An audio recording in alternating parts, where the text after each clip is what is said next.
right, people, we are here for the second week of the 6th season of the BHGL. We've got the Al versus the Zeus game here, but I'm not alone. I'm joined by my co-commentator, Scorpion. How's it going, friend?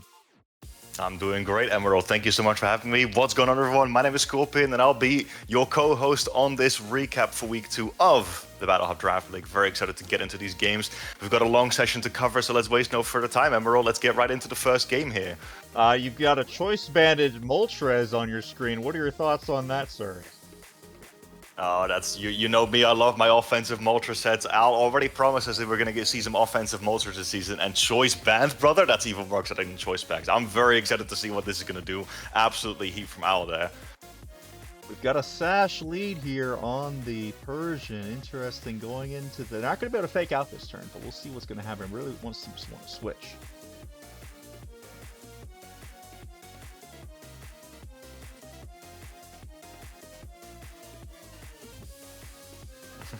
Bring in the Electros on the Empoleon, and we'll see what happens here.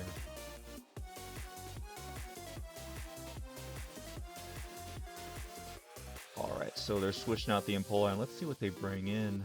Bring in the Eggy. Very solid switch there, obviously switching the Grass type into the Electric type, but Al going for a very nice Volt switch there, doubling out on it. Getting that momentum. Electro's very, very strong pivot, but they've got the berry, the special, what is it called? The Maranga berry, to boost the special defense. That's some heat from Zeus. So they're in the kitchen, they're cooking. But we've got this choice band Moltres coming out. That's gonna be a big threat. But his Moltres is gonna hit really, really hard. It's got the Brave Bird Flare Blitz combo, nice 120 base power moves, very, very strong. Looks like it's gonna be able to click a button when it comes out. Gonna be a very, very big threat. Let's see how Zeus responds to this.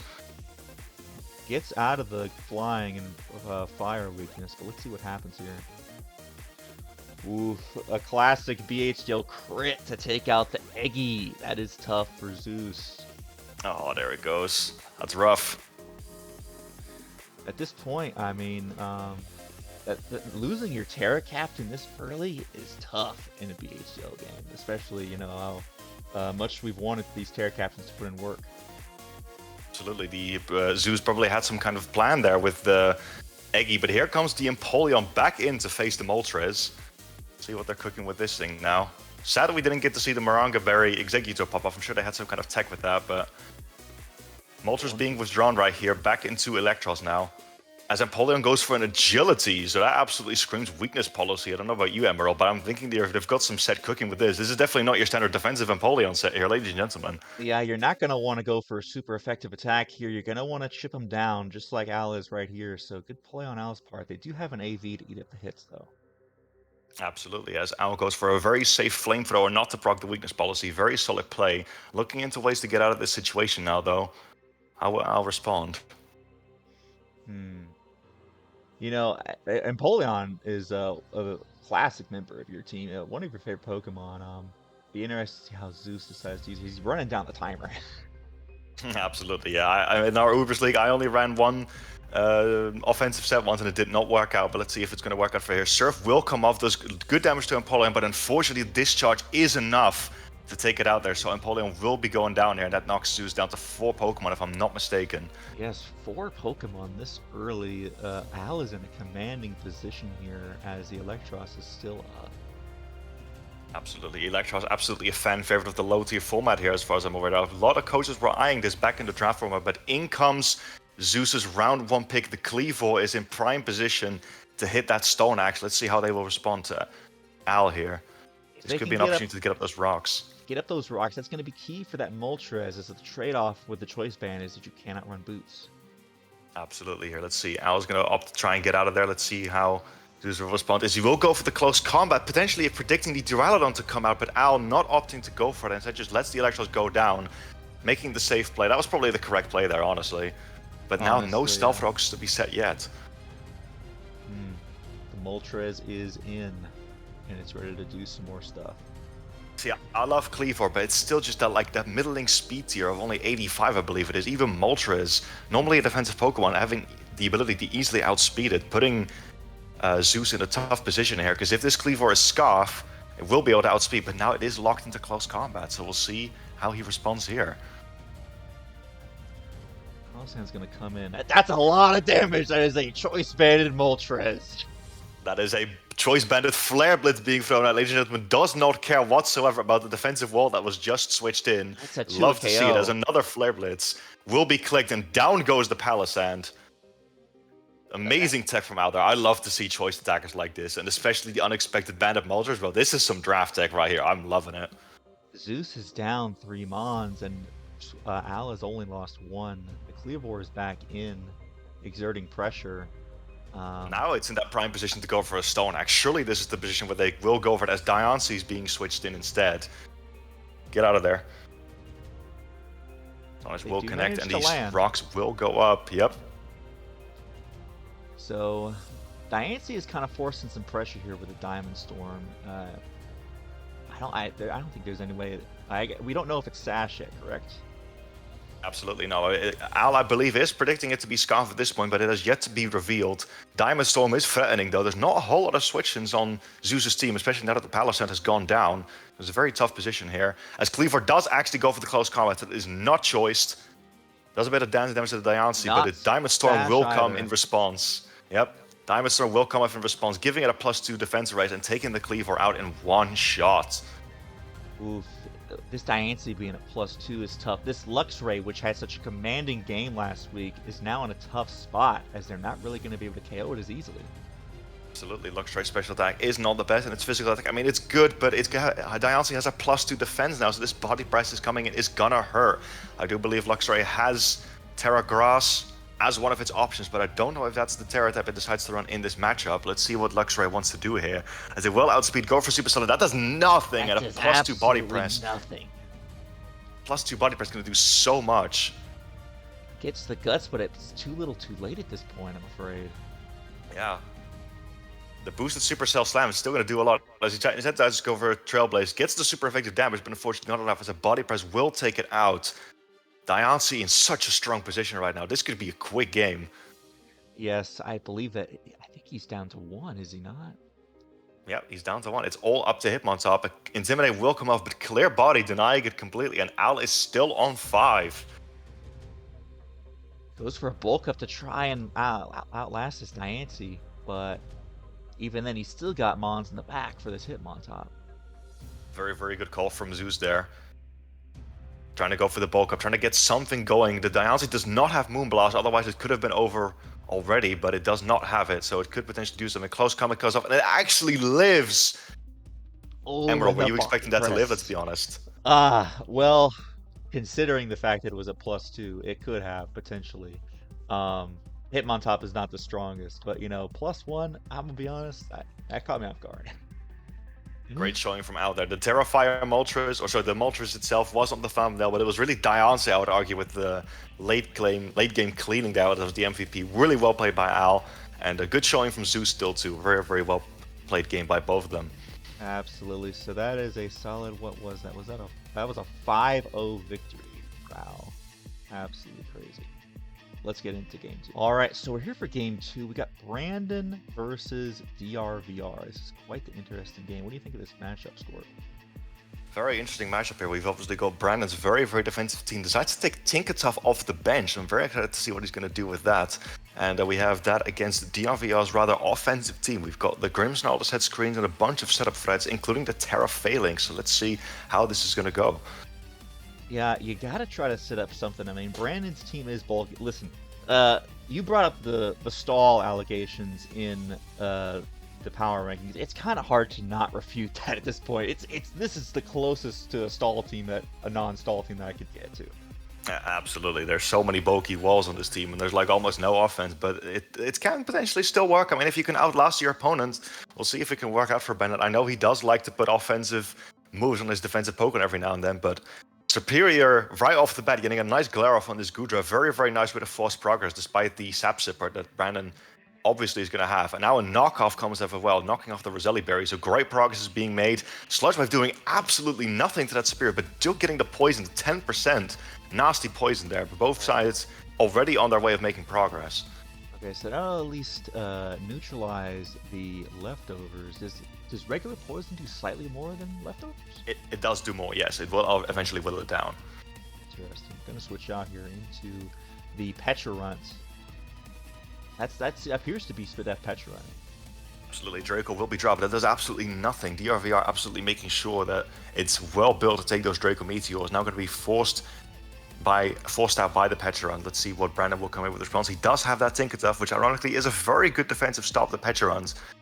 We'll see how DrVr has built this Petra run in order to allow him to progress further in this game.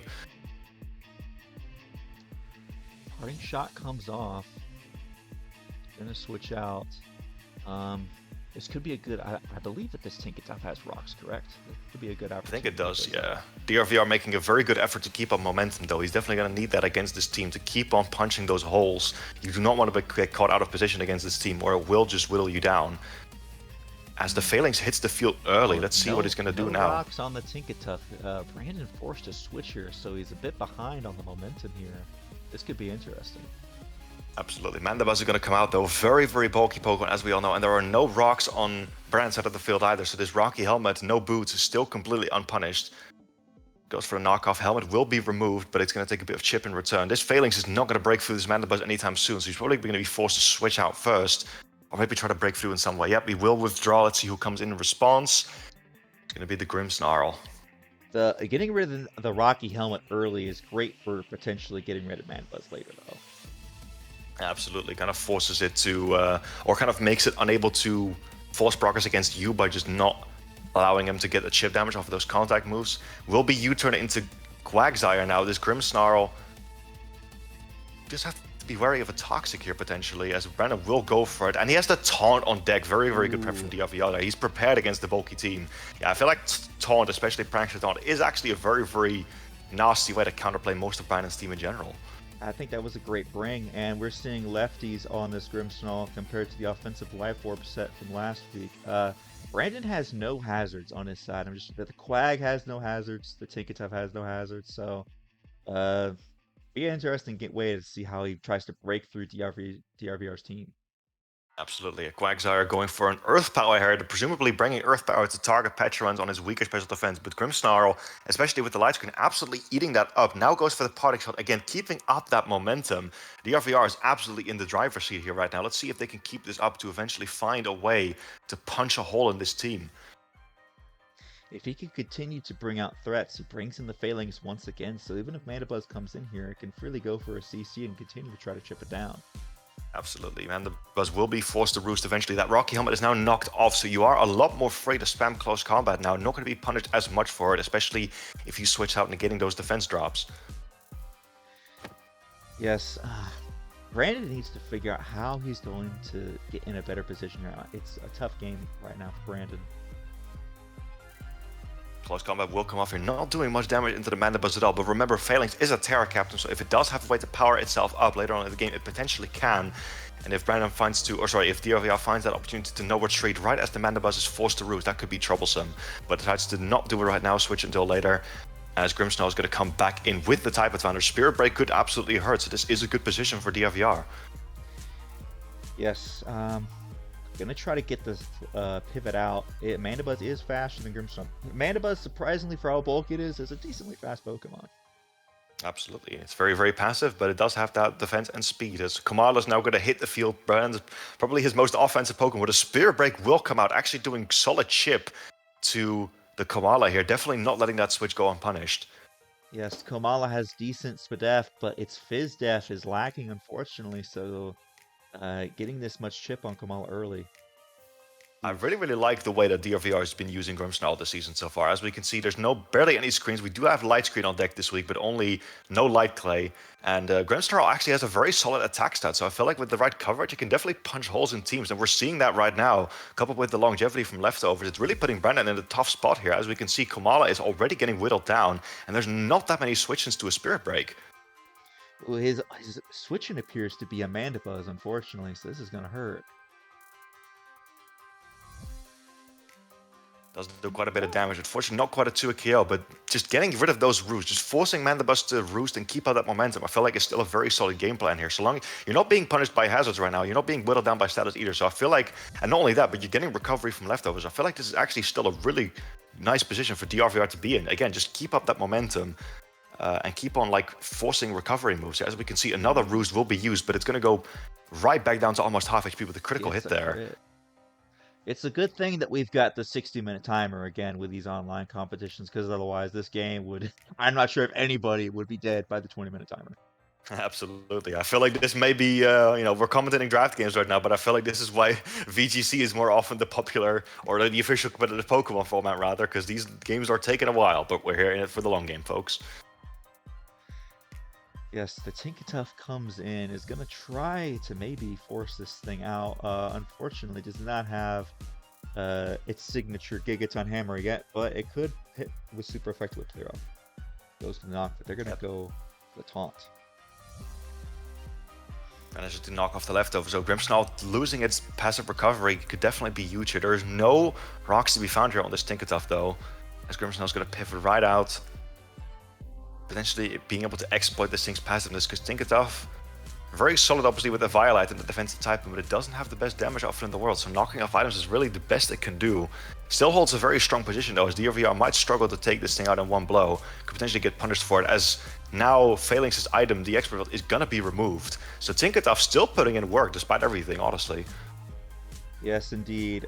Gonna go for the Play Rough to try to get some more chip. Ooh! Big critical hit from the close combat there, not quite enough to take it out unfortunately, as a Play Rough will come off. However, as again, Tinkaton, even with the -1 defense, not quite strong enough to finish the Phalanx off. Definitely a strong trade for both sides. I wonder who that benefited. Who do you think that benefited more, Emerald, that trade of damage? That is tough. I mean, I think it's pretty good for both. You know, Brandon really hasn't been able to get a whole lot of damage off on the opposing side, so getting some now at least is good. Although now their Tinkaton is down. Tinkaton will bite the dust. So yeah, I think I agree with you. Although Phalanx getting this low, the Terra Captain of DrVr, one of the main ways of punching through the team, now severely weakened. So its staying power is going to be limited. However, I'm pretty sure it is actually still like the fastest Pokemon in this match. Well, not the fastest Pokemon in the matchup, but like I'm pretty sure that DrVr has got a very big speed advantage here. All of Brandon's remaining Pokemon are very slow. Yes, absolutely. Gonna try to get some roosting off here. But if they do roost, they are going to lose the neutrality to CC.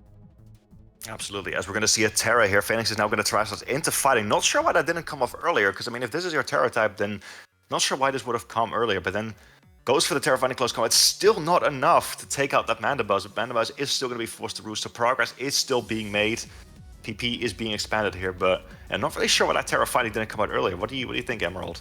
I think that the Mandibuzz was too healthy earlier on. He didn't want to risk it. I think now, although I mean, he could try to take it out now. I can't tell if it's doing about the same. You may as well just try to take this Phalanx out now, like it appears he's trying to do right now with U-turn. Yeah. The problem now is with going for U-turn, he goes for the Terrifying CC again. It does put Mandibuzz in a tough position if it comes in later. Let's see. He does end up going for the U-turn, so Phalanx will go down, but Mandibuzz is below half.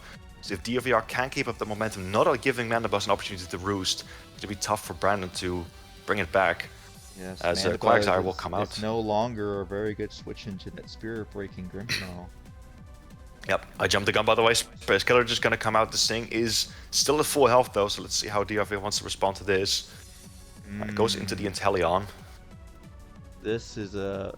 DrVr is in a very good position here. Forcing a switch. For the NX Snipe Shot. For the NX Snipe Shot on the Skeledirge, but we do actually see a water-absorbed Quagsire. It's not unaware this week, likely for this Inteleon. We know Inteleon, I believe, doesn't have grass coverage, so Snipe Shot will be absorbed by the water absorber. Very solid prep from Brandon there, negating the Inteleon. That could actually be a very, very serious threat to his team otherwise. You know that Scope Lens, Snipe Shot, or even just Choice Specs, very, very tough to switch into. Yes, if it wasn't for this Swag Sister, Brandon could have been just continuing to lose position here, but gonna go for Earth Power here into a taunt. Another taunt coming out from DrVr. He's very much prepared for these shenanigans, but Brandon kind of maybe reading it, or at least like sort of trying to get some damage off on the board. I mean, we know Inteleon very, very frail, so still going to take about a third, bit more actually from that Earth Power, as Inteleon's going to U-turn back out, not wanting to take another Earth Power while it can't really touch the Quagsire. Let's see what's going to come in response. Brings in the Serp, as Earth Power actually increases this thing's Spadef because of the contrary. Unfortunate 10% there for Brandon. Ooh. Love to see they're taking advantage of the contrary. However, it is still poisoned, so its longevity is going to be cut short. And there is still a Sap Sipper Goodra in place. So this Superior is not going to do any Leaf Storm shenanigans anytime soon, but let's see what else it has in store for us. Goes for a Synthesis, so it has the longevity. DrVr also absolutely coming to play the long game. This reminds me of my Season 5 game against Al, where I had to fight his bulky team and I put Recovery in all of my mons too. Interesting. I don't think that this well, it does. Surely it would have Dragon Pulse, but I'm not sure if they're going to want to stay on a Draco Meteor. Yeah, or Sludge Wave even potentially. We did see that poison earlier, and it did do a fair bit, although the Superior does seem to be very well poised to take Sludge Waves, as we saw it take less than half earlier. The DrVr does opt to switch out this time, though, going into the Petarant, taking a big Draco, but not quite enough to finish it off. As you said, very specially defensive Petarant, this would appear to be. Yes, and they also have longevity in Recover, assuming that they brought it, so we're going to have to see what Brandon's going to want to do about this pesky Petarant. Alright, let's see if Petarant goes for the Recovery. This could be the opportunity that Brandon was looking for. It does go for the Recovery, so Mandibuzz will get to Roost itself. Very solid positioning from Brandon there, finding that opportunity to get that Roost off potentially, as he actually opts to go for a U-turn instead. Interesting. Going for the pivot, trying to find a position for something else. Mandibuzz is very low. Yeah, Malignant Chain will come off. No poison though, so it's going to be able to pivot out free of charge. However, it is now very, very low, so Mandibuzz likely going to be taken out of commission soon. As Brandon, considering it, so as your switches the Swag Sister back in. I mean, I just feel like this is just a free switch to Superior, correct? It could be, but if he does, I mean, the Goodra is still very, very healthy. The Sap Sipper Goodra is still absolutely a stop to any Leaf Storm shenanigans that Superior wants to get up to, so he could potentially just go back into that. I feel like the Superior is actually not in a very solid position here, unless DrVr pulls a nice double. Cinccino. Alright, Cinccino comes in, gonna eat an Earth Power, still not taking that much, but he does get the Sped drop, so that could potentially be dodgy. However, as we know, Cinccino does get Bullet Seed, so Brandon does have to run in fear of that, or potentially lose the Swag Zyre right here. Appears to want to potentially sack off the Kamala. I don't think the Kamala is going to be doing much else this game, so it'd be for the best. Absolutely, as I've only just noticed that Brandon's Kamala is clear Amulet, probably for the parting shots on DrVr side, very solid. And there is the Bullet Seed indeed, taking out the Kamala instead. Very solid scout from Brandon there, looking for that grass coverage move and not opting to stay in against it. As Skeledirge is now going to come out in a very, very scary position against this Cinccino here. This is Brandon's do or die moment. He is going for this Flame Charge to try and get a speed boost to potentially outspeed DrVr's team here. Absolutely, and this is what I was mentioning. Rock Blast from DrVr's Cinccino. Absolutely, or a nice powerful knockoff. I mean, this is what I was alluding to earlier though. Some of Brandon's mons, they're mainly defensive tables, but they can be offensive, and we see it here with the Flame Charge Torch Song set on the Skeledirge. This could potentially be very dangerous, as I believe DrVr does not have the best switch-ins to the combination of Torch Song and Shadow Ball at this stage in the game. Yes, that Earth Power trip from earlier on this Inteleon coming in clutch, potentially in range of a Shadow Ball. Absolutely, if it does manage to pick up the KO on this Inteleon right now, it could be troublesome. He is going to opt to go for the Shadow Ball. Do we see Assault Vest on Inteleon? We do not, and it goes down with a critical hit. I forgot to calc that, but you know, I think that it, depending on the set, probably killed. That probably did kill, and we do also have Alluring Voice coverage on deck for the Grimmsnarl, but it looks like Brand's going to try and really go in for that sweep. Goes for the Torch Song. Let's see if DrVr can respond. Grimmsnarl, not sure if it has a Dark move on deck for the Skeledirge. I mean, if it does, it's going to hurt, but alright, let's go for the Light Screen instead. Very solid play, as Torch Song will come off, but you are giving this Skeledirge an opportunity to set up right now. At this point, this Skeledirge is like a hurricane, which is boosting up in the ocean, and right now DrVr is just trying to do what he can to try and suppress it, to keep it down before it spirals out of control. Absolutely, going for that parting shot, resending the special attack back to neutral, but Brandon finding the option to go for another Torch Song, getting a raise there, and with the boost that it got from that one, another Torch Song is going to be able to finish off the Cinccino, and it looks like DrVr does not have any Scarfers on deck to outspeed this boosted Skeledirge, so this could be troublesome. He does have the Light Screen up, and he does have a Petra Runt, but it's all going to come down to how much damage they do to each other. Absolutely, we're going to see a Shadow Ball more than likely come out from Brandon. Petra Runt cannot Terra, that is not allowed in this league. Neither can Skeledirge though, so it is Ghost on Ghost action. But Skeledirge does have that speed boost, which is going to help it out a lot. Let's see, go for this. Goes for the Shadow Ball. Really solid damage. It looks like it is a 2 KO as DrVr actually opting to go for the piling shot, keeping the Skeledirge special attack low. But I feel like it's kind of delaying the inevitable at this point. It's just delaying it. It's trying to suppress it, but it just keeps boosting up afterwards. It's still at +1. And he's getting these mons chipped very well. Absolutely. Grimmsnarl now in another position, goes for another parting shot, but again, the light screen will fade soon. We do know that this Grimmsnarl is not light clay, and the light screen is like one of the only lines of defense he still has against this Skeledirge, especially because every time it attacks, as we see right now, it gets stronger and stronger. There goes the light screen into the Shadow Ball. Absolutely, yes. Shadow Ball's going to go off and it's going to take Petriran out. This Skeledirge is ready to roll, ladies and gentlemen. The ball absolutely got rolling here, and Brandon now absolutely in the driver's seat with this offensive Skeledirge.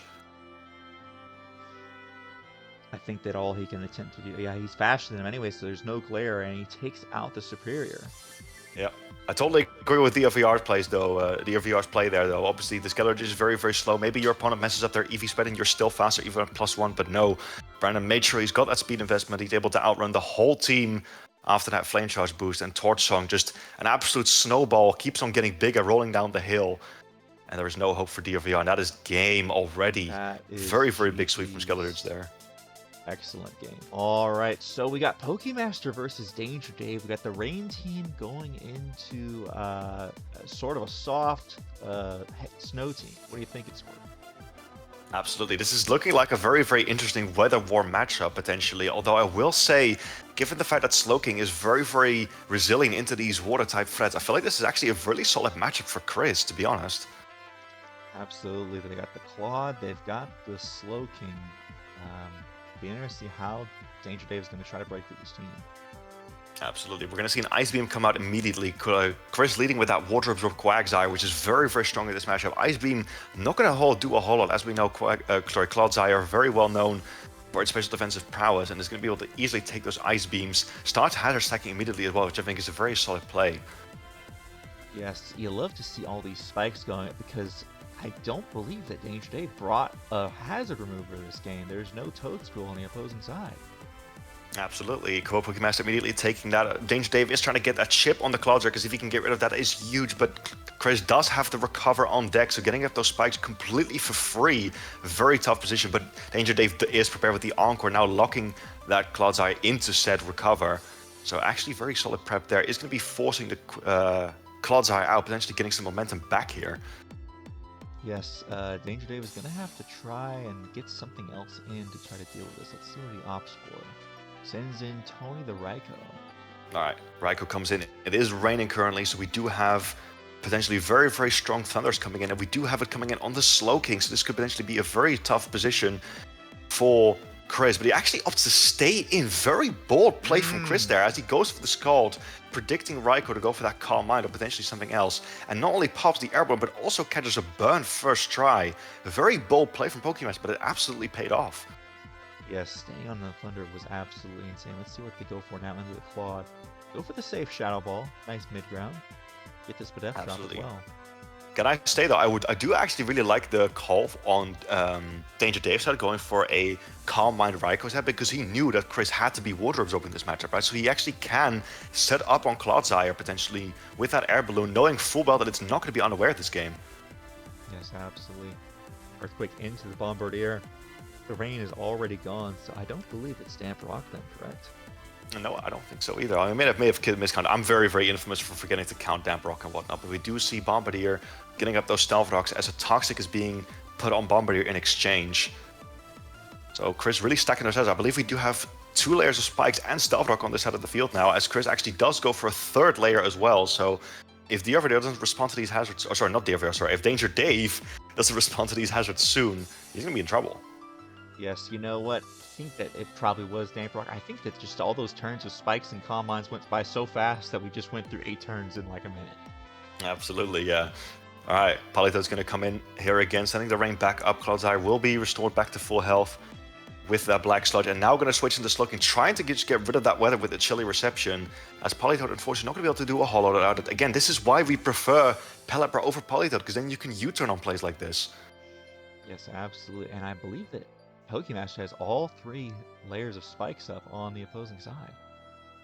Absolutely. A chilly reception is going to come off, immediately replacing the rain with the snow now as Registeel is going to hit the field. Very tough wall, but Heracross, this is why I absolutely loved the Slowking transaction on Chris's team. As we can see, Guts Heracross now in prime position in front of the wall. Close combat's going to claim a kill here, Emerald. Yes, with the layers of spikes, Guts, CC, there's just no switch-ons on the opposing side. Absolutely, but Chris instead seizing the opportunity to go for a Swords Dance now. Something is absolutely going to be taking a very, very big hit here as Bombardier is switched in as Desperation. It does have the Terra Fairy on deck this week, I believe, or at least as one of its Terra types, so it can potentially resist its dual stab, but I don't think it's going to be able to take it at +2. CC is just so much with the Guts, my goodness. Absolutely, we are going to see the Terra pop off here, but Heracross will outspeed it, will go for the close combat, and it cleanly takes out that Bombardier. The Heracross is a demon. Heracross, one of the top Pokemon on the draft board, showing why it is there. Absolutely. There were a couple of people that I remember earlier in the season that were doubting Heracross, but not anymore, I can tell you that now, as we see Barraskewda coming out, the other round 1 pick, potentially forcing the Heracross out with a big Psychic Fangs or even just Liquidation. It's going to be interesting. Send in the Claude. Off for the flip turn into the Water Absorb. Into the Water Absorb. Yeah, I feel like Psychic Fangs, if he had it on board, might have been a very solid play there, covering both the stay-in as well as the switch to Clodsire, but that Barraskewda looking like its choice, going to be instead forced to switch out now as Politoed comes back in to set the rain once again, catching an Earthquake on the way on, and a critical hit. That's tough. Now the Politoed cannot switch in unless, well, it might finish to find a very Rapid Spin, but there is no Rapid Spin, so this Politoed is as good as dead. You know, as a Hazard man myself, I'm not sure if we've ever seen Hazards do as much in any BHDL game as this one. I mean, 25% every single time on every non-flying type Pokemon is just so much damage. Absolutely. I mean, I think we definitely had more Hazard taking it, but this is definitely one of them. All 3 layers of spikes here really putting on the hurt, and Slowking catching the Barraskewda there with that Psyshock and taking it out. Very, very rough position for Danger Dave. This is looking like a solid game for Chris. Goes for the knock into the Colbur Berry, gonna eat that up and then be able to return with a Psyshock. This is... Oh, the Colbur Berry tech though, that's rough. A very tough spot for Danger Dave. Pokemaster is in an absolutely commanding position here with the Raikou. Absolutely. Ranging between the Colbur Berry losing the Toxic Rock for free there, as well as all the counterplay to the Rain and now the Hazards. I feel like this is like almost impossible for Danger Dave to come in. Tries to come in with Raikou, goes for a desperate Calm Mind, but... Going to be able to reset the snow, and now bringing in young Sceptile actually to outspeed the Raikou. Yep. Raikou is very, very severely weak, and it does have +1 special defense, but Chris is packing that physical set, so there's no way that this Raikou is going to be able to get something going here, unfortunately. As Chris actually goes for the Swords Dance, almost goes for the style play, knowing that this Raikou can never going to be able to KO it. And goes for the Shadow Ball and procs that berry. This Sceptile is ready to sweep and end this game right here and now.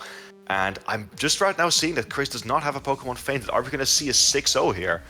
Potentially. There's not much that, even if they send in the Registeel, they have EQ on deck and it is +2. And only that, it's now taken 50% from Spike score. Absolutely, it is at 50% HP. There is no way this Registeel is living that even without the stab bonus. Sceptile takes out the Registeel. And there is only one Pokemon left, which is the Politoed, which switches into the spikes. It can't even take a hit, doesn't even have that going for it. And that is a 6-0 victory, ladies and gentlemen, for the California Trailblazers. I said it at the start of the match, I thought this was a very rough matchup, but my god, Chris very much saw the opportunity and went for it. Well played, Chris. Absolutely, GG's. All right, people, we are here for B-Nard versus Cody. So we got an interesting set here. No Galarian Weezing on B-Nard's side. Very interesting. What do you think it's for? Very interesting teams that are from both sides. We do see the Hisui and Avalok immediately coming off the bench after trading that into week 2 here. And no, there's also a very interesting setup here on Cody's end. We do see the Sneasel and no Flamigo. So very interesting setup here, but yeah, as I said, no Galarian Weezing could potentially make this game very difficult. Let's see how this plays out for both sides. Yeah, we've got the Specs, Jolteon, AV on the Berserker. Interesting sets here. It all just depends on how Cody wants to play into this team. There's a lot of things that goes down here. Absolutely. B-Nard opted to make a safe play, leading off with the fastest Pokemon in this matchup, which I think is a good call. And we're going to see Cody lead off with the Palma, so it's electric type versus electric type. But this Jolteon, I believe, does have Alluring Voice on deck. Yeah, it does. This Palma could be at risk of getting one-shot turn 1. Absolutely. I don't believe that Palmon is a Terra Captain. It's No, that. it's So. not. Oh, but actually taking the Alluring Voice there, probably with the Assault Vest, I'm willing to bet that Cat was not expecting that and actually retaliates with a close combat, taking Jolteon out turn 1. That is not a sequence of events that I thought would be happening here. What are you thinking, Emerald? Losing Jolteon turn 1 puts Cap in a very bad position. That's one of his fastest Pokemon, one of his breakers with the specs, and so now he's on the back foot here. Absolutely, yes. Berserker's going to hit the field now, trying to get that revenge kill, but Cody getting that early KO, as Cap is going to retaliate immediately with a fake out from Berserker, which is his own Terra Captain. I believe Cody does have both his Terra Captains on deck this week with the Pyro and the Hisuian Avalugg. But very rough KO, losing Jolteon that quickly. Again, that was the fastest Pokemon on the field. Cap, the rest of his team is actually not that fast, I believe. I mean, he does still have the Hawlucha, but as we saw, no Unburden, or at least no Misty Steed on deck this week. Yes, you usually don't see Fake Out very often in these games, so interesting it actually worked and that they didn't opt to switch there. So no more Palmon as Hisuian Avalugg comes in. Absolutely, the absolute demon of a physical wall that it is. It does have that X full weakness to steel, but luckily, courtesy of being introduced since Generation 9, this is a Terra Captain, so this can Terra out of its weakness, and it can be a very, very tough physical wall to break from this point onwards. Yes, I've been hearing from the people in the other draft communities that Hisuian Avalugg has been really popping off as a Terra Captain, or maybe even just in the Smogon lower tiers as well. So I absolutely love to see. Me personally, I'm actually, some people who know me may actually know that I'm a very, very big fan of Hisuian Avalugg ever since I played Pokemon Legends Arceus. But as we can see here, Hisuian Avalugg out here actually outspeeding the Berserker, so potentially speed creeping it there and hitting it with a nice strong body press, greatly weakening the Berserker before B-Nard is able to switch it out. So that's actually very strong tech from Cody there. Weakening the Berserker could potentially be amazing for a late game plan later on. Yes, there's not a whole lot of options. I mean, Terra Ghost Avalugg, not much that he can do here. I mean, Mesprit can come in, but assuming that this thing has Terra Blast or something to hit it, I mean, that could do a lot of damage. We'll see. Absolutely. It does have a very low special defense that does, so Cody may opt to want to switch out instead. B-Nard opting to go for the Shadow Ball, trying to get as much damage on this thing as possible, which I think is the right call, but Cody opting to switch it out instead. It goes into the Pyroar, which is going to be completely immune, so very good call by Cody there, predicting that move and putting the Mesprit in a very tough position now. B-Nard is absolutely going to have to keep his special attackers alive, though, if he wants to have any hope at all of breaking this Avalugg, especially if that thing has Recover. Yes, we've seen this Mesprit set before, although it's not a Terra Captain anymore. He could try to do some shenanigans with Calm Mind and substitute, but if he does try to set this up, I mean, the Pyroar can just go right through it with the Hyper Voice, so at the same time, there's not really that many switch-ins to Pyroar.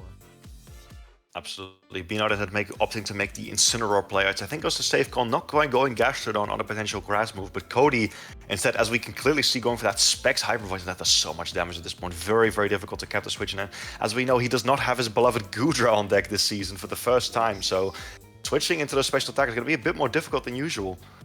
Yes, he does have an AV Berserker, but that thing is very low, so I don't even think it could take 2 Hyper Voices at this point, even being resisted in AV.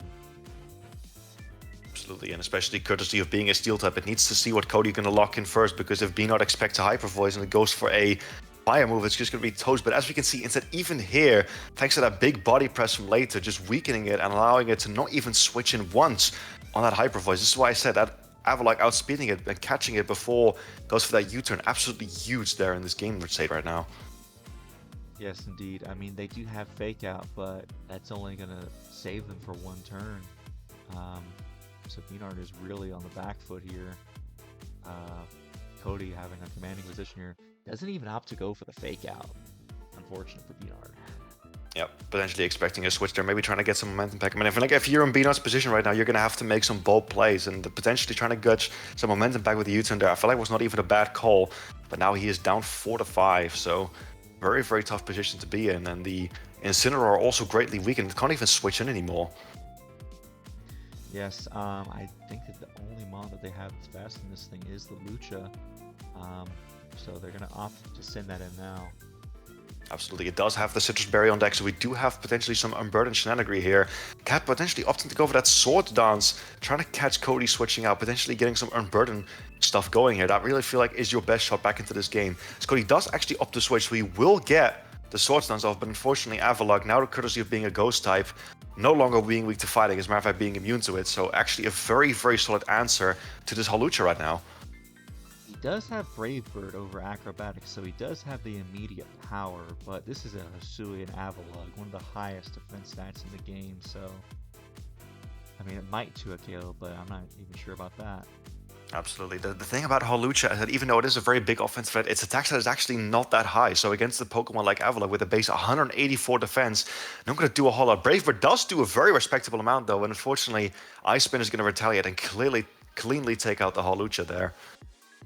Yes. So now his whole team is slower than that Specs Pyroar. B-Nard down to 3 Mons. Just gotta try to find a way to get back in this game somehow. You do have the setup Azel to potentially try to do something. Force that like they did before. Absolutely, but I feel like it's a bit too late though. I feel like maybe the Hawlucha could have come out maybe a little bit later, try and go for that Unburdened Sweep then, but still, Cody knows that. Cody knows that the Hawlucha is the biggest threat, so he's just going to keep that Avalugg right in the back, not allowing it to get weakened, and yeah, as we saw, that Ice Spinner is just going to always be enough to take it out, so I feel like this is always just a really tough position to be in. Yes, they are going to switch out. They go for the sub, but like we said before, Hyper Voice could potentially go through it. Or it will go through it. I will say though, absolutely, I will say that B-Nard is doing a nice little job at trying to fight back here. Definitely going for those risky setup moves to try and find a way back into this game. But unfortunately, as you alluded to earlier, Hyper Voice will be able to go through the substitute, which might have been a tactical error there on B-Nard's side. I'm not entirely sure, but it will one-shot the Mesprit even through the sub, which means even this setup threat is going to be nigh impossible to win with now, or even do anything with, as we see a second Hyper Voice does take it out. Yes, this Specs Pyroar is putting in absolute work at this point. Gastron should be able to live a hit and take it out, but I think that they still got 5 Mons on the opposing side to switch in. Absolutely, and I just noticed Serena actually in a really solid position here. It comes out right as I say it. Serena now with its grass coverage and potentially having those fighting moves on as well for the Incineroar, and I think possibly outspeeding both of them as well. I feel like Serena could potentially just clean up here. It could indeed, even with an Intimidate. I mean, Incineroar is so low, and Gastron is 4x weak to grass. Absolutely, kept making a nice desperation attempt here. He does catch the Chop Kick coming in, will be able to freely intimidate the Serena, try and lower its attack, maybe trying to take one more mana for differential, but low kick still enough to take out the Incineroar, and there's no way that Gastron can live this incoming Chop Kick. So that is a devastating 5-0 win for Cody there. A lot of one-sided games this week. Interesting to see. Absolutely, yeah. Well played from both sides. Unfortunate return debut from B-Nard there, with obviously not having his week 1 game, but hopefully he'll bounce back. I'm sure he will. Yes, just gonna have to bounce back there. All right, so we've got Kingbura versus Stefan. This is gonna be an interesting game. We got the AV Primarina to eat up hits from that Clauncher, as well as the safety goggles on the what's it called? The Cobalion for potential sport. The Cobalion. Yeah, looking like really solid prep from Kingbura. As I said before, I do actually think Kingbura has the best team in the league, so it's going to be a very uphill battle to climb for Stefan, but I do like a couple of the transactions that he's made, and I actually really like Clawitzer's position in this game potentially, so let's see how this goes. Yes, if they can get rid of the Primarina, Clawitzer can absolutely go in here. Although Cryogonal, also another AV Pokemon, I just realized they have 2 AV Mons specifically for that pesky Clawitzer. Absolutely, deciding to lead off with it, as we do actually see the Electivire lead from Kingbura, so very aggressive lead here right off the bat. Although, funnily enough, this Electivire, as seen in the title, does actually not have stab this week. Yes, a non-stab Electivire running the Choice Band. Going to be interesting to see what happens. This mon does have very good coverage. Stefan still absolutely has to fear the electric move, though, so we might see a Sandaconda switch or potentially something else. We'll see, but Kingbura and up to switch out himself, goes into the Primarina potentially expecting that Sandaconda, but we'll see what he comes in with here, as we do see the Clawitzer being withdrawn as well, and in comes the Sandaconda. Very solid call from Kingbura there. You love to see it. Yes, Primarina is in an excellent position though. Could potentially go for, let's say, You know, I'm reading these moves in Italian, so I'm hoping that they have flip turn on there. Yeah, me personally, I'm kind of just like judging by the way that the moves are ordered. You know, if it's like the first move, then it's probably Surf or Sparkling Aria. You know, if it's the last move, it's probably Flip Turn. That sort of you know idea. Big psychic off on the Tentacruel. Absolutely. So gonna withdraw as we're probably gonna see a Flip Turn come out from the Tentacruel. Now we're going for a Gunk Shot into the Crowgana here, which I think is a very solid play, because that one does actually have a lot lower physical defense than it does special defense. So a nice little physical Tentacruel to try and catch it off guard, but unfortunately for Stefan, big miss there. Yes, I wonder, Kingbura is really thinking about this. They're hovering over this Cobalion. I don't think that Tentacruel can do too much. Could potentially get your rocks up, so it's a thing. Absolutely, but Stefan gonna opt to switch out instead back into the Clawitzer as Kingbura opts to make his switch himself into the Cobalion. Very interesting position here. See what they opt to do with it. They do have that Volt Switch pivot potential as well. Goes for the Terra. We see Terra Electric coming out from Stefan. It actually does let it deal with the Primarina, so actually very, very solid there. In a very solid position. Let's see if he gets the prediction right, as Kingbura is going to opt to go for that Volt Switch. Not wanting Cobalion to get chipped. As let's see what he decides to come in with here. Actually not opting to go into the Primarina, instead of going for that Electivire, potentially predicting a Terra Blast from Stefan's side. But no, we're going to see an Aura Sphere come out very, very strong, boosted by that Mega Launcher. Going to two-shot the Electivire. That actually puts Stefan in a pretty decent position, although I'm not 100% certain on these speed tiers, but in my head, I'm thinking that Electivire is faster. Indeed it is. He goes for a very strong Choice Banded Earthquake right there and actually takes out the Clawitzer in one fell swoop. Clawitzer, not the frailest thing in the world, but Electivire, as we know, quite strong attacks and Choice Band. Yeah, good night, sir. You are not living that. Absolutely. So that, if it wasn't already, I would think that Stefan might think this thing is banded, but he does not have any ground type immunities on his team. Absolutely not, as Brute Bonnet is going to hit the field now, knowing that this Electivire is more than likely locked into Earthquake if he does the Calcs, which I'm sure he has. Kingbura going to go into the Cobalion play now, as a Trailblaze will come off, so potentially threatening close combat now on this Cobalion. Yes, and they do have the safety goggles on deck, so there's no threat of the Spore, as they can threaten a Body Press, which do a good chunk to everything. Goodness. Yeah, doing a lot of damage. They're still actually outspeeding the Brute Bonnet despite that Trailblaze. Not the fastest Pokemon in the world, Brute Bonnet is. But does actually opt to go for a second Trailblaze, so now it is definitely faster. And now Kingbura actually going to have to play around close combat, or if Stefan has it. Let's see if he does. But a big Body Press from Cobalion will do a lot. And Stefan actually opts to switch out. Not sure why we went for those double Trailblazes to then immediately switch out, but it does still get some momentum back, as Rocky Helmet Sandaconda will come back in.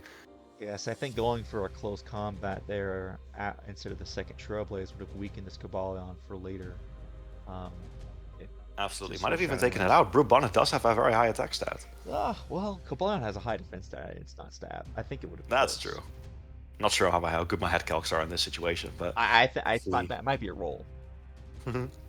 That's true, as we're going to see Primarina being put into position against this Cobalion instead. Actually opts to go for a Body Press himself. Very interesting choice of coverage there from Stefan, as goes for a nice little Earthquake now, as Kingbura wanted to make the prediction of him potentially switching out, goes for the Moonblast, but still does a lot into the Sandaconda. Honestly, it's a pretty safe click. Yes, Primarina very high special attack stat of around 126, and he's not specs this week, so he's free to switch up moves if this Tentacruel comes in. Absolutely, Stefan potentially being afraid of another Psychic here, definitely not wanting to switch that Tentacruel in willy-nilly, at fear of potentially letting it go down.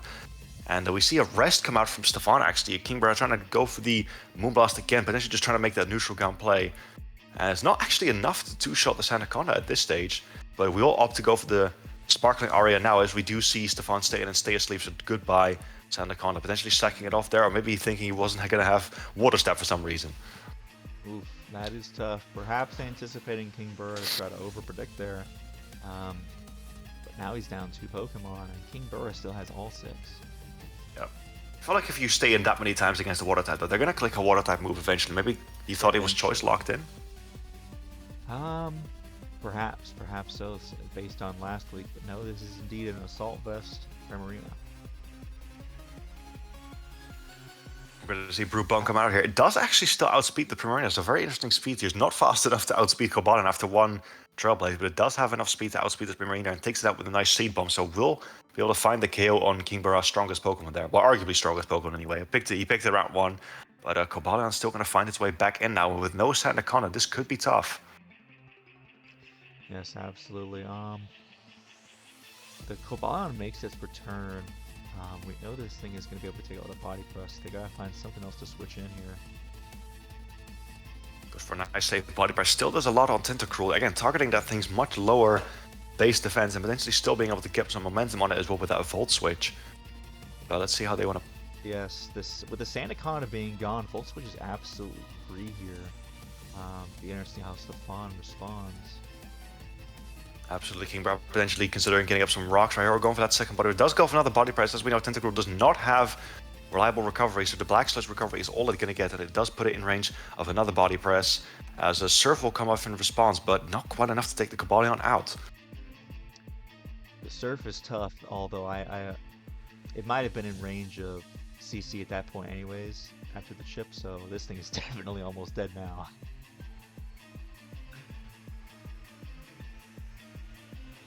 Absolutely, as we see Mienshao come back in. Not hasn't hit the field yet this game, but we do still have a fully healthy Hippowdon on the back. As we know, Mienshao does get triple axle, so might potentially get some work done here, but it's all going to depend on how Stefan wants to play this, and it does have Rocky Helmet as well, so potential triple axle will get punished very heavily.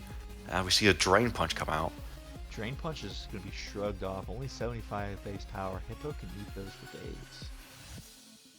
Absolutely. It is keeping its health high, though, thanks to getting that HP back. It does have a very high HP set as well, if I recall correctly.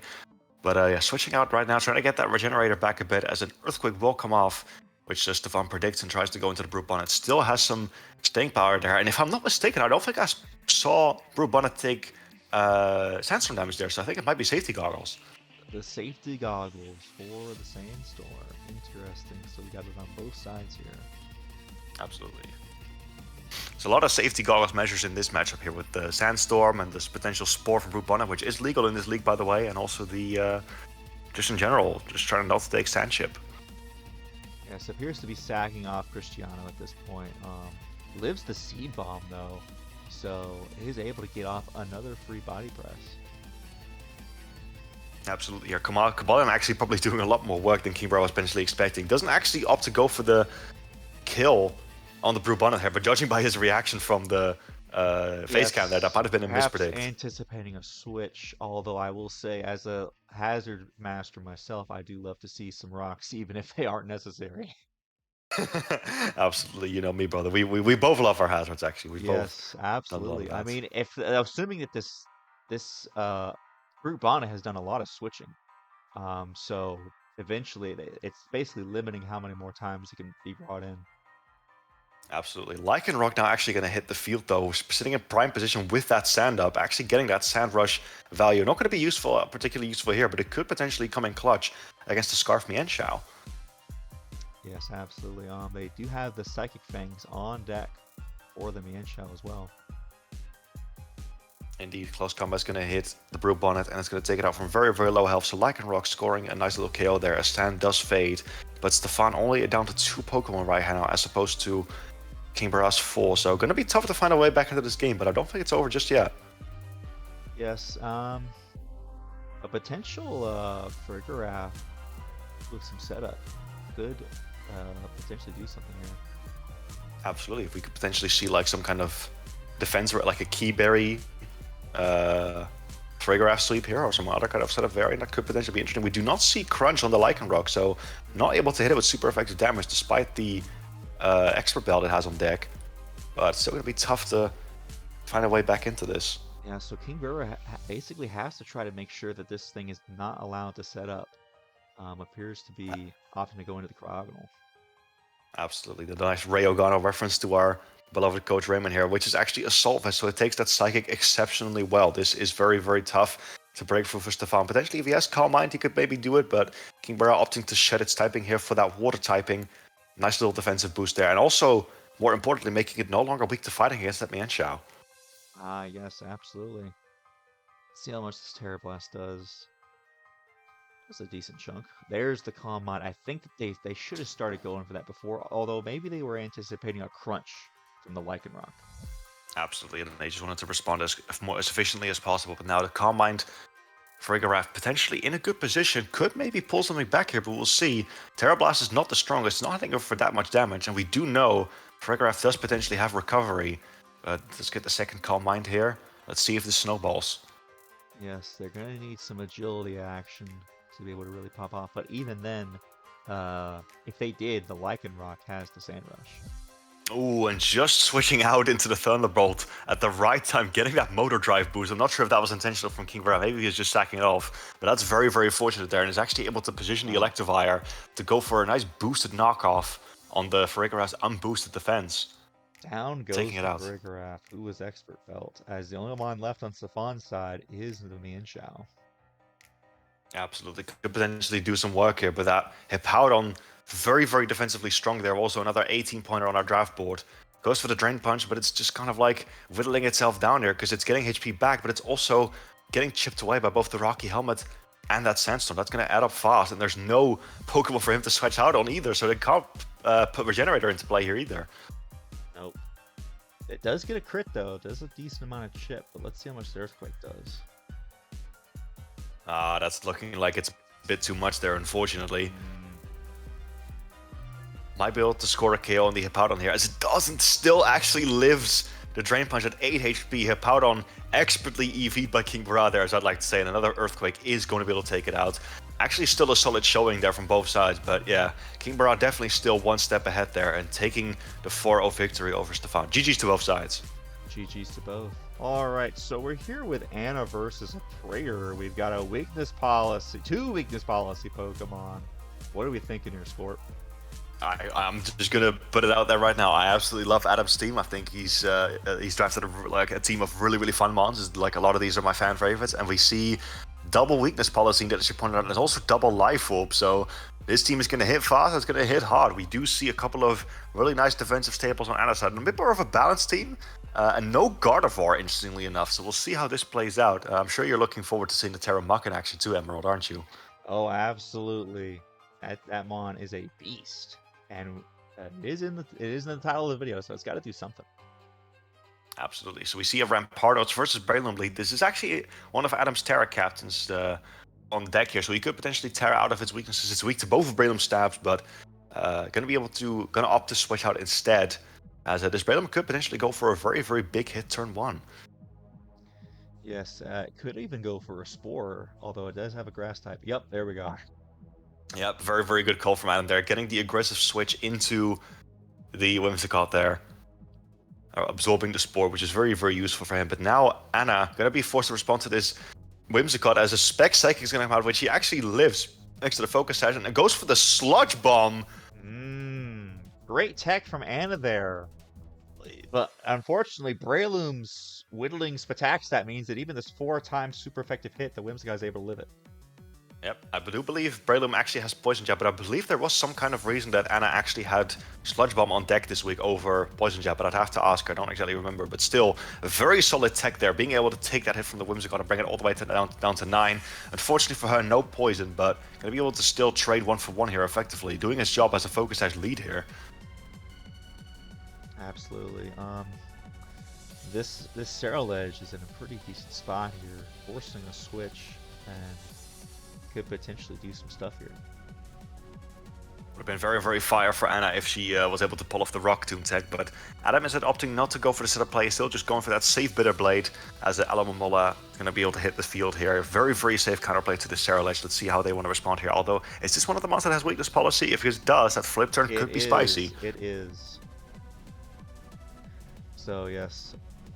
Aprater wanting to stay and get that potential flip turn, knowing that, I mean, the worst they can do is flip turn or Skull or Alomomola, not the strongest Pokemon, so Skeledirge can probably live a hit. Gonna go for that Poltergeist here. Does do a good chunk, and it does opt to flip turn, which will proc Skeledirge's weak armor and weakness policy, but it's gonna be a little bit too early here, I reckon, because the Alomomola can very comfortably live a hit, even a +2, because I mean, we saw how little that Poltergeist did, and I mean, she definitely still has forms of priority on her team as well. Absolutely. I mean, the Muck has the Shadow Sneak potential, so it potentially put an end to it right here. Absolutely, but the Scarlet still sitting at +2 attack and +2 speed, so very strong position, as we're going to see. Indeed, going to see the Muck come out from Anna's side, so we'll see how she wants to pull this. If she wants to pull a double, as I like to say, back into the Alomola, or go for that Terra Shadow Sneak. Yes, they do have the Bitter Blade, which could get some health back, but assuming they do go back out into Alomola, which it appears they might be doing right now, it's going to take a little bit of chip. Yep, there's the spicy double back into the Alomola. Being able to take that Bitter Blade. Obviously, Adam wanting to get that recovery, but because of the fact he didn't go for the Poltergeist, still going to be forced to take recoil here, as Anna's going to be a bit forced to switch out. This actually sacks off the Breloom now, had a bit of a brain fart there. But I will say, Anna playing around this Ceruledge really, really well, being a boost threat, but not crumbling under that pressure, not letting any pieces go down unnecessarily, and really just letting the right pieces go to get another safe position back to take the Ceruledge out.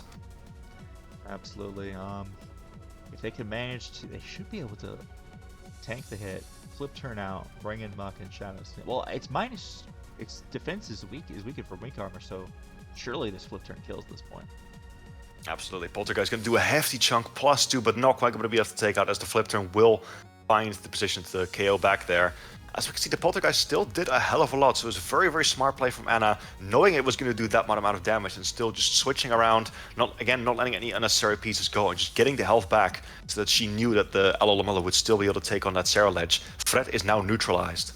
Alomola proving why it is the Pokemon that it is. You know, we really had to try to lobby for this thing to be increased in price. I think it's proving why it's worth as much as it is right now with the regen. Absolutely.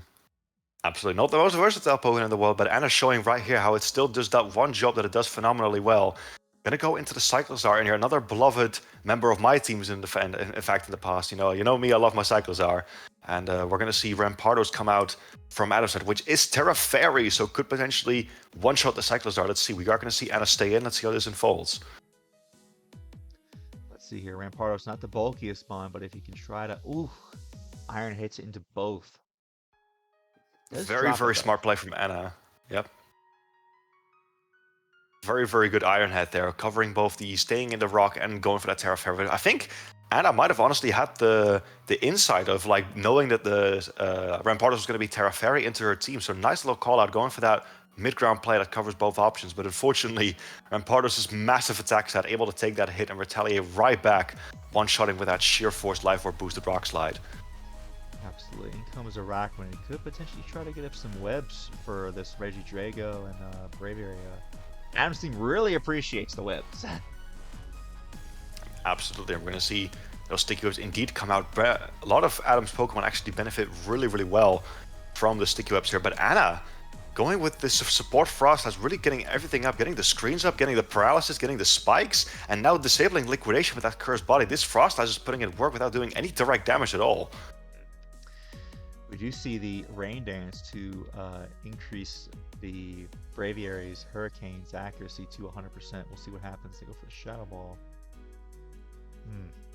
Full pair. Not going to do much. Arachne does have that very, very nice high natural special defense, but still going to be in a bit of a bind if he keeps getting paralyzed, though. So Anna, I think, still in a pretty commanding position despite not doing that much damage. Brings in the Whimsicott to die to the spikes.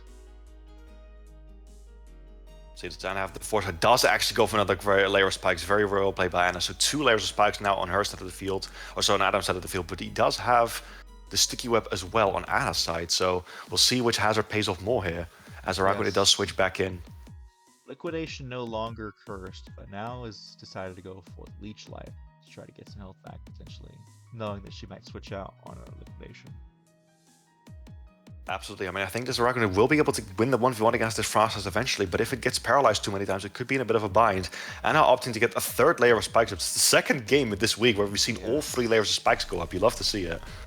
Yes, and that is really going to stop this Arachne from being able to come in multiple times. The Rampardos is already super low, and Regidrago will get chipped as well. Absolutely. I'm not sure if you caught what the set was on Regidrago, but it does have to switch into those spikes. It's going to weaken that dragon energy, which it really does not appreciate. Yes, I do believe he is actually running a physical Regidrago this week with weakness policy. Oh, Regidrago, as we know, very capable of attacking on both sides of the spectrum, so Anna is going to switch into the Alomola again. It is not going to be affected much by that stick up. As a matter of fact, it might actually help it get some slow momentum in some of these matchups. But let's see how Adam will respond here. They both appear to be going for Rain Dance at the same times. That was a very, very funny turn, I will say. A bit of a throwback to when Anna and Raymond both went for Trick on Choice Scar Pokemon. I remember that. Didn't that happen on turn 1 as well? Yes. That was a great moment. Yeah, and going for the flip turn out of here. Putting this Araquanid in a tough position. Let's see if she can make something out of this play here. It does have the rain up, so this liquidation is potentially going to hurt. Get caught on the stick up. Let's see if he breaks through paralysis. He does, and down goes the Frost Slash. But Anna probably okay with that at this point. This Frost Slash has absolutely done its work, and now she gets a free switch with whatever she wants. Yes, and I mean, this is a paralyzed Araquanid. Ooh, the Thunder is in the rain. This is a threat. Right there, goes for the Tornadoes. Bleak Wind. I think that was Bleak Wind. Was that Bleak Wind? No, That that was Hurricane. Too Hurricane. fast. We got 100% accurate Hurricanes from this Torn. Absolutely, Tornadoes and Braviary now coming to hit the field as well. So 2 Hurricane Spammers against each other, but let's see if Anna wants to actually stay on in this matchup, because I don't believe she trusts her Tornadoes to be able to fully one-hit KO this Braviary here, but yes, very lovely position. Very, very funny that they have the same game plan here of getting up this rain and then going down with Hurricane. Ooh, and the Sheer Force Life Orb Hurricane able to come off and pop off, just barely tanking the Dark Pulse, but it was able to. Yeah, very solid prep from Anna there. If she did get the flames there, that could have potentially been game-changing, but unfortunately not quite able to do it. Psychic will force a KO on this Muck if it doesn't Terra, but as we know, this is a Terra cap, and it does potentially have Shadow Sneak, so Anna absolutely knows what she's doing here. This is not a advantageous position for Adam, and there we go. We do see Shadow Sneak taking out Braviary, leaving Adam with only 2 Pokemon. Yes, we do have a Regidrago, but it is going to take 25% ship from spikes. Yep, not entirely sure how useful the weakness policy is at this point. We do see an Outrage. Can Muck take that? It is going to be Dragon's Maw boosted, but as we know, Muck very, very tanky. I'm sure you know much about that. Yes, absolutely. More so on the Spadef side, but if you can make it a physical defensive Muck, he can take some hits, and potential Terra Captain here as well. Absolutely, as Anna actually opting to scout with the Regidrago's intentions, going for that Alomola, the physical switch, and taking that Outrage very well. But as we know, like I said, Dragon's Maw, really, really powerful ability there. Actually able to 2-kill the Alomola upon switching. So despite the Rocky Helmet chip, second Outrage is going to do it. Lots of Rocky Helmet chip there. Does get the confusion. It would have probably preferred the 3-turn Outrage there, but is stuck with the 2-turn. Absolutely, as Muck is now going to be able to come back in. I don't remember if Fairy is one of these things Terra does, but if it's not, this could potentially be rough. But we'll see how this plays out here. Weakness policy not going to be of much use here at this point, because I do believe Muck gets Ice Punch, but that would definitely take the Regidrago out at this point. Oh, but does not break through the confusion. That's tough. That is quite unfortunate there. As now, the only thing that's left is this Rampardos, which is going to take 25% ships from spikes, and the Shadow Sneak should finish it off. Absolutely, so those spikes are really going to... Yeah, there's nobody going to be able to live that spikes plus Shadow Sneak chip. It looks like Anna to be able to narrowly get away with the victory. It actually opts the Terra for the style points. You love to see it. The Terra does boost the Shadow Sneak, but it probably didn't need it. Absolutely. I do love how even a Pokemon like Muck becomes seemingly transparent when it Terras. It's a very beautiful little detail there. But it's alluding to Ghostbusters with the slime. Absolutely. But Anna with the decisive victory there. GG's. That was a very entertaining game from both sides. So lots of really cool text. Again, GG's to both. That was really good. Very close 1-0 victory there. All right, last game of the day here. We've got H.I.M. making his return to uploading in the BHDL. We've got the Eviolite Dusclops. Not a Pokemon you see very often here, Scorp. Very excited to see it. Absolutely. This team from Fournaubyl actually looking really cool as well. I'm loving the fact that he brought the powerhouses in the Regieleki, the Glacier, and the Terra Cloth. So very, very cool teams on both sides here. And as you know, I love me Notorious H.I.M. He's got some sick commentary as always, and I'm really excited to see this final game here. So let's see how we go. Yes, I'm seeing now why Fournaubyl has drawn these hats on his Pokemon. It's because it's a hat that's in-game, so they all have the same hat. Absolutely. Although, funny story about that, he did actually misspell his own in-game name in Scarlet and Violet, which I think is very funny. But gonna go for a knockoff here on the Bronzong turn 1. Very solid with that coverage there, but actually popping a weakness policy in the process, leading off with weakness policy Bronzong and getting that Trick Room up as well. So this is already an immediately very dangerous position for H.I.M. This could go south very quickly.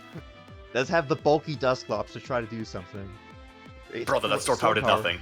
They ate up that sword power relatively well. Just showing off how bulky this Dusclops. But an iron defense now. This Bronzong is we got gravity here. This Bronzong is going for a 6-0 right off the bat, brother. What is this? Have we ever seen a more chaotic 2 turns in the VHDL? Oh my god, dude. And even now we see the gravity tech from Notorious H.I.M into the Terror Ground Dusclops. Goes for the Store Power, still does nothing as he goes for the Terror Blast Ground, which is special, I believe. Oh, no, that appears to be physical. Physical, it's not going to do much either. Bro, my mind is being blown from this. This is the one game that I didn't, spoiler, this is the one game I didn't get to watch before this watch together, but this, what is going on here, ladies and gentlemen? That's what I'm saying, we've got quite the chaos going on here. Go for the Will-O-Wisp to try to weaken those body presses, but they need to figure out how they're going to take out this Bronzong. The Trick Room is over, though, so if they could try to switch out here, while they set up the Trick Room, this could be good for H.I.M. Absolutely. Bronzong being put on a timer now thanks to that burn. And for those who didn't know, body price will actually be weakened for the burn because it actually halves the damage of your moves, not specifically your attack stat. Yes. But Trick Room will be set up again. Body price going to come off. But again, because of that burn, actually surviving there, Magnezone taking it out with Volt Switch. So despite all the damage it did, no casualties being taken on HIM side from the Bronzong there. And he was sturdy Magnezone either way for it too, not even Magnet Pull, which is interesting considering they're facing a Bronzong. Absolutely, yeah. Well, I mean, Bronzong does get Earthquake, right? So it's a bit dodgy to try and trap that thing. Oh, true enough, true enough. Right, gonna see the Fake Out come out into the Ribombee. I don't know what it is, but for some reason, Ambipom Fake Out always makes me laugh with that hilarious damage output. As we can see, doing over half the Ribombee there, but actually being tricked at choice specs there thanks to the Shield Dust ability, not getting flinched. Coming in clutch. Not very often that you get to see it put in some work, but good to see it here.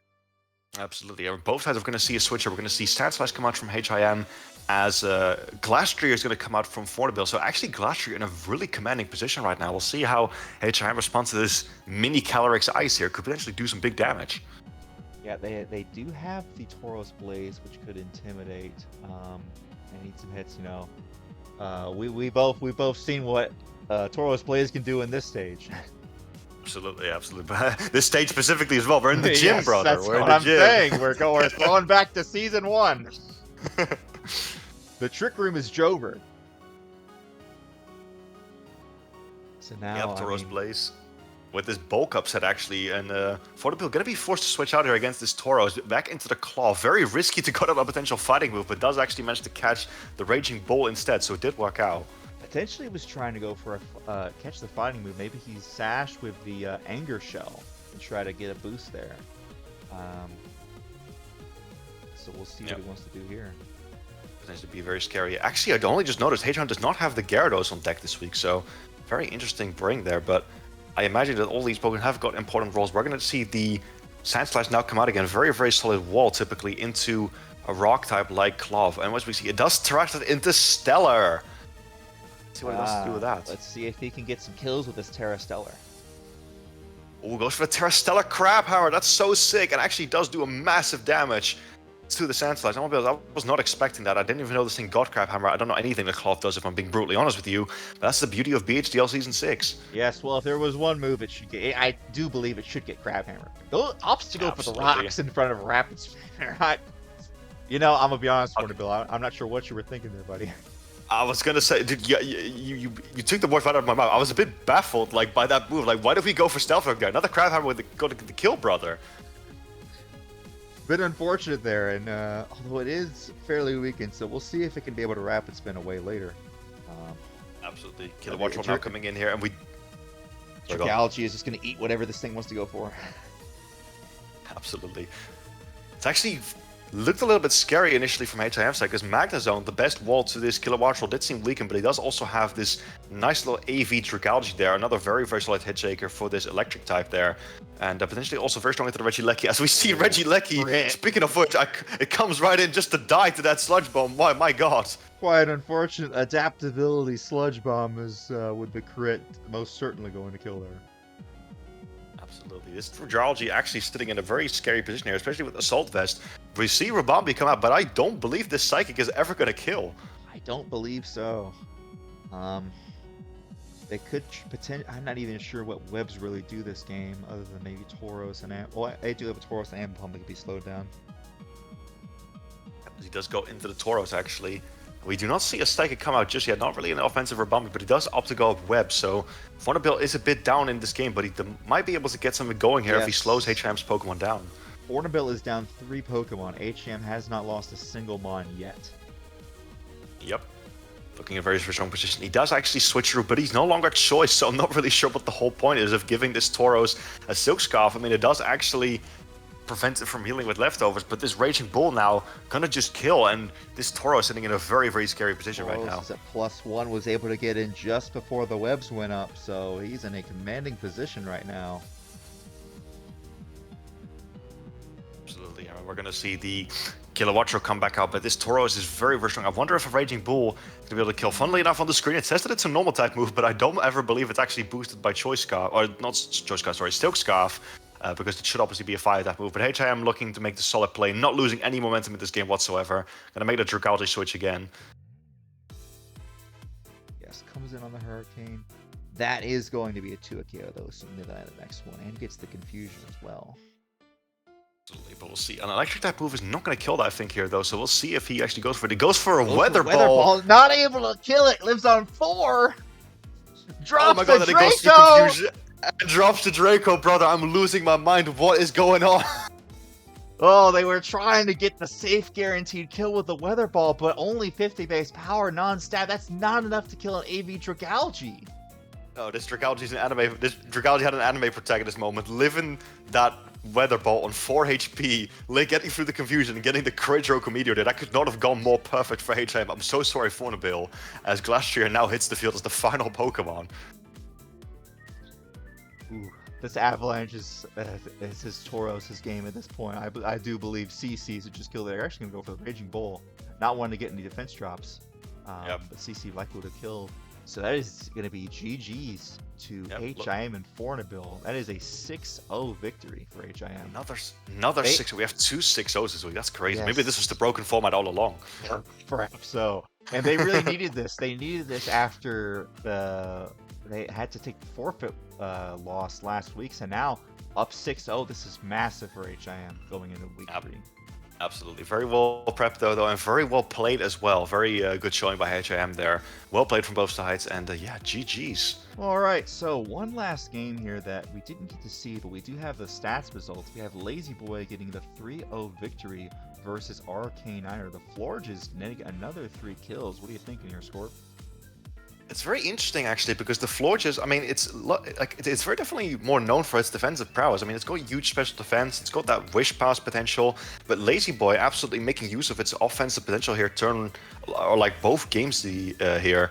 Obviously, as a mono fairy type, it does have solid offenses, and I mean, it's not even a Terra Captain, so I'm very curious about the positioning, especially against this game with the Bisharp and stuff that potentially could stop it. Like, this doesn't look like an especially easy game for it, although Delphox being the only fairy resist, that might have had something to do with it, but still, again, I don't know too much about what he's ran on this, but it's, like, I'm impressed, I will say. This Florges is popping off. Could have had a potential, maybe a Scarf, Moxie, Crocodile getting 2 kills potentially against like Bisharp and the Lycanroc, and then Florges coming in versus things like the Delphox and the Noivern. So I can kind of see how it went, but I mean, Arcaniner did manage to get 3 kills off with the Noivern, Lycanroc, and Delphox. Absolutely. Nice and balanced 3-0 victory here. Yes, let's take a look at our standings and see where we're at for the season. So right now, we've got our top 5 coaches here who have 2-0. We got Pokemaster and Al tied for number 1. We got Lazyboi and Kingbura and Cody all right there. And then we've kind of got this swath of 1-1 coaches. and then unfortunately our coaches who still need to get a victory down here. But like I said, we're only 2 weeks into the season, so a lot can change. A lot can change. Absolutely here. I will say, I think it's very interesting how I think quite a few of the teams that we ranked highly in the power rankings are doing well right now for sure. And I will say another thing about this standing in particular is that I'm very sort of happy to see Cody doing well, because I know he ended up in 16th place last season, but I've always kind of felt that was a bit of a the best not really situation where kind of just struggled to adapt to the first season of BHDL, but still like a very solid player. I actually struggled against him quite a bit in our game in season 5, so very happy to see Cody near the top of the standings, and this format may perhaps be a bit more of his cup of tea, so definitely could be a star on the rise there. Yes, they're turning things around. H.I.M with that 6-0 victory is able to put himself at the top of the 1-1s. Brandon able to get up as well. Will be very interesting to see. We can see some of the folks with that didn't have as much differential, like Anna. Zeus came down a bit. But yeah, we're only 2 weeks in. So, but the people to watch right now are our top 5 here. Absolutely, and but like Emerald said, it is still week 2. There is still a lot that could happen. It's not like anyone is locked in or locked out of playoffs yet. You could potentially see some great falls from the people in, like at the very top, or some big rises from the people near the bottom. Like for example, I'm sure people like Danger Dave and DrVr might still be sort of finding the ways with their team, but I could definitely see them popping off towards the later end of the season. So yeah, best of luck to everyone from here going forward. Yes, sir. And so we can take a look at our kill leader here.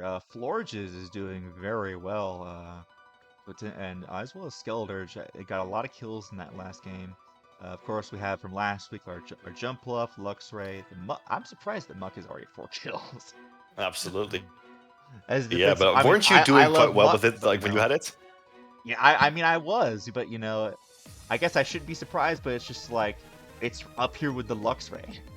Hey, listen, brother. Like, Muck, it may be more of a defensive piece, right? But it's got a good attack stat. It poisons people very frequently with both Poison Touch and Poison Jab, right?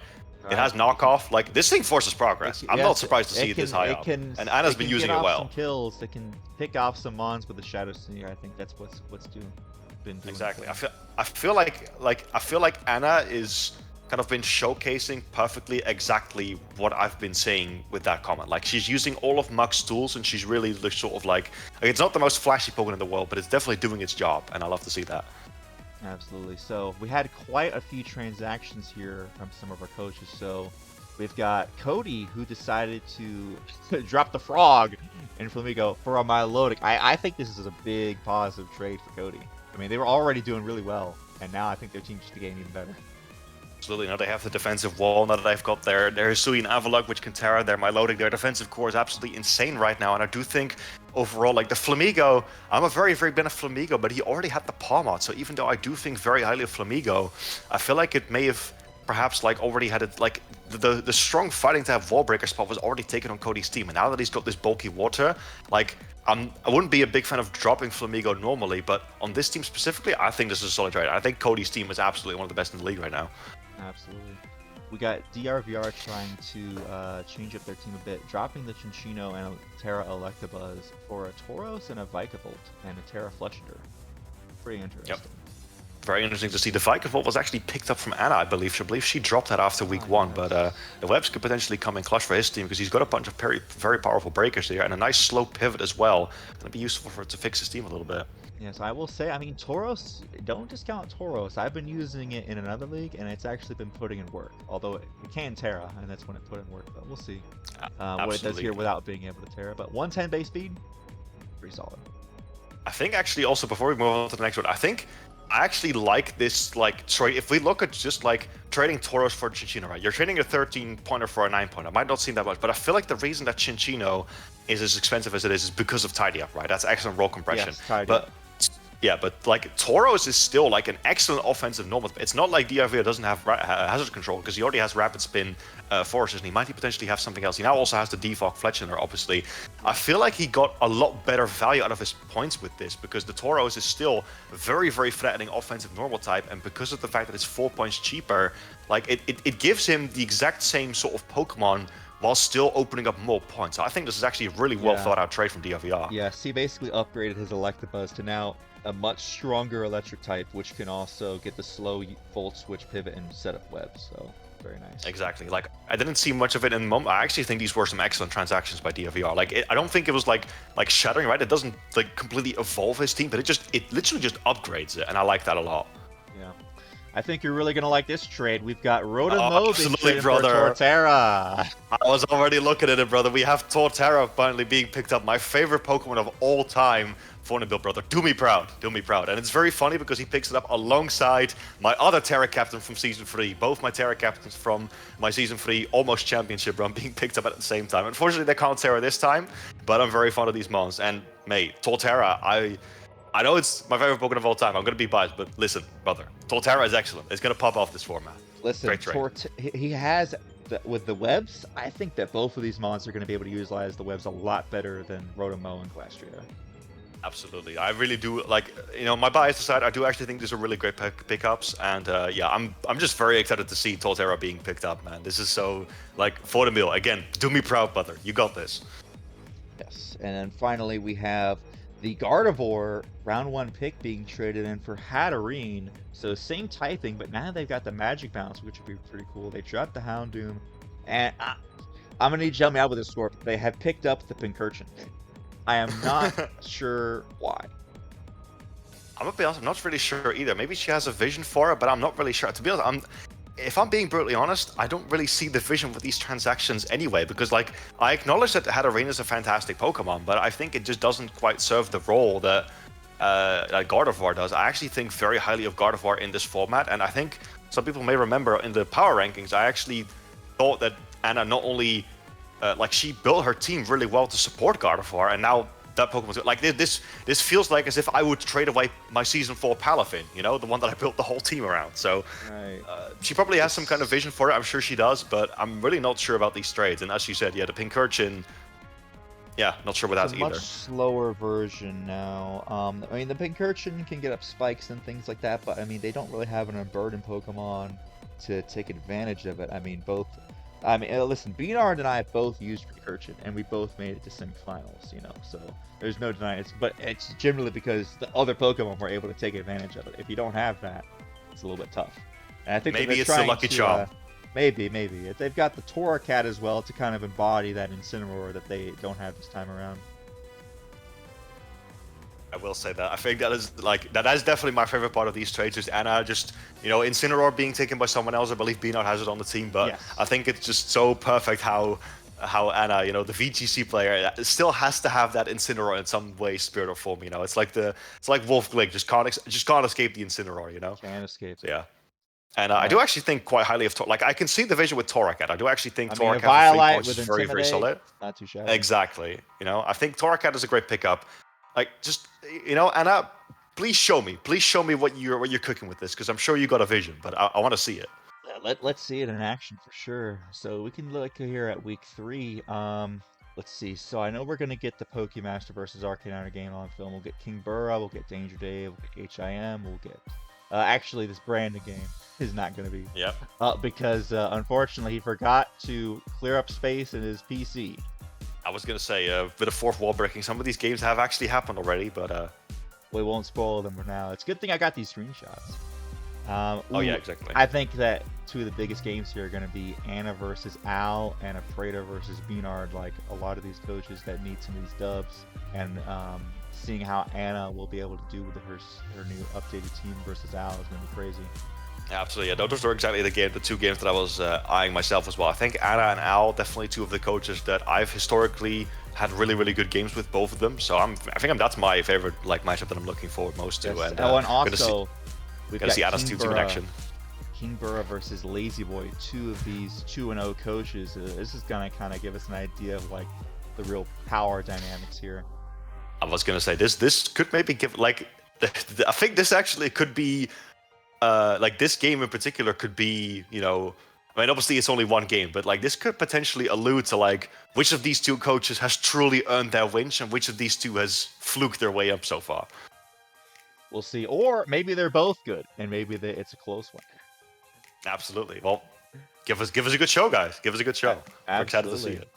Yes, sir. So that is going to be it for this week 2 recap. We'll see you guys in the next one. Thank you for having me, Emerald. Bye-bye. Yes, sir. Bye.